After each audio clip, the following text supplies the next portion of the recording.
কি আর সিনাম না হাই ফেলাইম আয় মেটা সাবন্দি তুই ওর শুলি নে রাইম তোর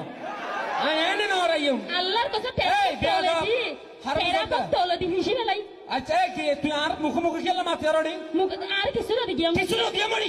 কিছু না দিবি হারাম অন্ধ তোর বড় তো নে হাবি ওনি বিয়া কি লাগছ বিয়া এনে করতে হেরাম মজা দাদার হাবাই দাদার হামাই তে হাবি ওডি বেটা লইলে আরে বউয়ে কেনে জামারি বন্নাম করে মাইনছরে ওরে আর বন্নাই করি হারিবি দে কিন্তু আর দেখো জামাই ফাতি ন বাংলাদেশ ন পৃথিবীর হল ঘুরিল আর দেখো দুটেঙ্গা হনা প্রাণী আর তুই না এক শারিক কোন ইসদা শাহরুখ খানের ডডি এই ইলি মাছের মজা ইলি মাছত লইট্টা মাছের মজা লইট্টা মাছ ধরি হাইছার মজা হাইছে মাছে সারা তিন দিন ধরে ওই সাথে কিনা তুয়া ফুয়া নামাজ দনো আনো আর বড় তো আনি হা তাহলে আর বড় থাকে আইন ওই সমান নকাতি কেলা শিম কিছু নদী